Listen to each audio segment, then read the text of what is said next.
शिव माया का वर्णन। ब्रह्मा जी नारद से बोले, पार्वती जी की शिव जी में भक्ति को देखकर इंद्र आदि देवता सोचने लगे कि हिमाचल कन्या दान करके दुर्लभ मोक्ष की अधिकारी बन जाएंगे, वह दिव्य रूप धारण करके शिवलोक में पहुंच जाएंगे। यह बात ठीक नहीं। इतना सोचकर वे गुरु बृहस्पति की सेवा में गए और उन्हें पूरे समाचारों से अवगत कराया। बृहस्पति जी ने उन्हें बताया कि आप लोग इस प्रकार भगवान शिव की निंदा ना करें, वैसे भी यह मेरे बस की बात नहीं है। तब देवता लोग ब्रह्मा जी के पास जाकर उनसे बोले कि ऐसा कोई उपाय करो जिससे हिमाचल शिव जी को कन्यादान न कर सके। अब ब्रह्मा जी ने नाराज होकर कहा कि क्या मैं ऐसा करके नरकगामी बनूं? तुम स्वयं ही शिव जी के पास क्यों नहीं चले जाते जिससे तुम्हारा मनोरथ पूर्ण हो जाए। तब सभी देवता स्वयं ही भगवान शंकर के पास जाकर उनसे बोले कि हे प्रभु, हम आपकी शरण में आए हैं और उनसे अपनी शंकाओं को बताया। भगवान शंकर ने उनकी बात मान ली। वे सैप्टिक माला पहनकर वैष्णव रूपी सन्यासी बनकर हिमाचल की सभा में गए।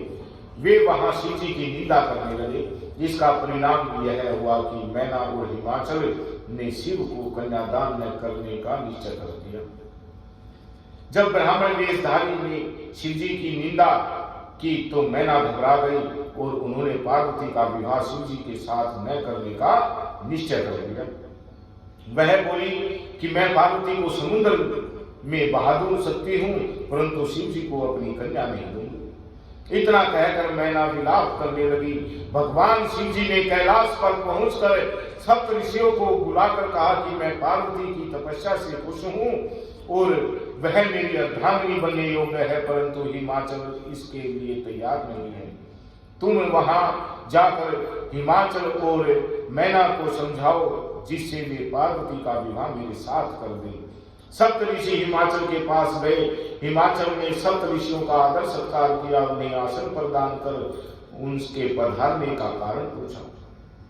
सप्त ऋषि बोले कि हे हिमाचल, तुम पार्वती का हाथ भगवान शंकर को सौंप दो। शंकर भगवान त्रिलोकी के पिता हैं और पार्वती माता है, इससे तुम्हारा जीवन सफल हो जाएगा।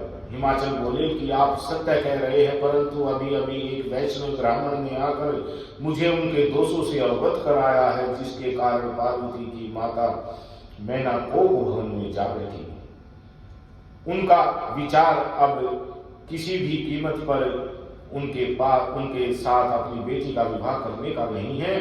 यह सुनकर सप्त ऋषियों ने अरुंधति को मैना के पास समझाने के लिए भेजा। अरुंधति ने मैना को समझाया और पार्वती तथा शिव जी के विषय में यथार्थ ज्ञान से परिचित कराया। ऋषियों ने भी हिमाचल को समझाया कि शिव जी को अपना दामाद बनाकर जीवन को सफल बनाओ। उन्होंने समझाया कि ब्रह्मा और विष्णु उनके ही अंग हैं और धनपति कुबेर उनके सेवक हैं। यदि तुमने प्रेम पूर्वक कन्यादान न किया तो वे बल प्रयोग करके तुम्हारी कन्या को अपनी पत्नी बना देंगे। पार्वती तो जन्म जन्मांतर से उन्हीं की पत्नी है। ऋषियों ने हिमाचल को बताया। राजा अनरण्य ने भयभीत होकर अपनी कन्या ब्राह्मण को देकर अपनी तथा अपने परिवार की रक्षा की थी। आज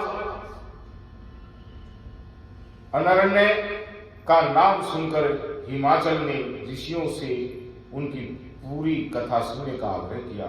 वशिष्ठ जी ने बताया कि 14वें मनु का नाम सावर्णी था। उन्हीं के वंश में राजा अनरण्य हुए थे। वे भगवान शिव के अनन्य भगत थे। वे 7 द्वीपों के अधिपति थे। उन्होंने भृगु जी को अपने कुल का आचार्य बनाकर 100 यज्ञ कराए। उनके 5 रानियां थीं। उनके 100 पुत्र तथा 1 पुत्री थी। पुत्री का नाम पद्मा था, जो लक्ष्मी के समान सुंदर थी। एक बार पिपलाद ऋषि ने एक व्यक्ति को जंगल में अपनी स्त्री के साथ विहार करते देखा। उसे देखकर ऋषि के मन में काम वासना जागृत हो गई।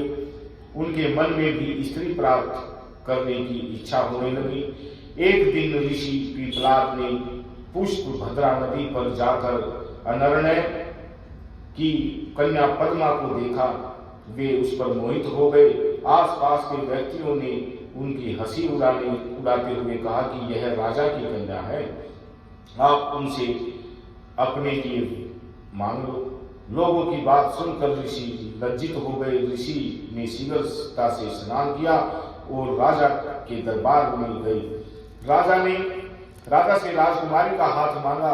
अब राजा चुप रह गए।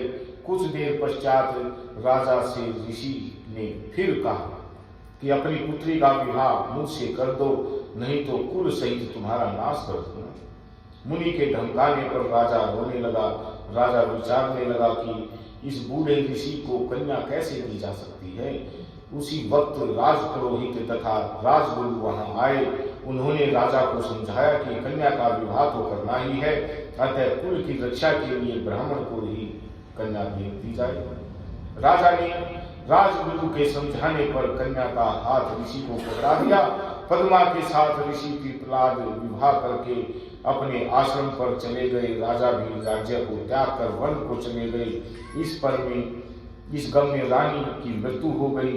राजा का बड़ा बेटा कीर्तिमान राज्य करने लगा। हे हिमाचल, जिस तरह अनर्णय ने मुनि को कन्या देकर अपने कुल की रक्षा की थी, अंततः तुम भी अपनी कन्या को शिव जी को देकर सभी देवताओं को अपने अधीन कर सकते हो। बोलिए शंकर भगवान की जय।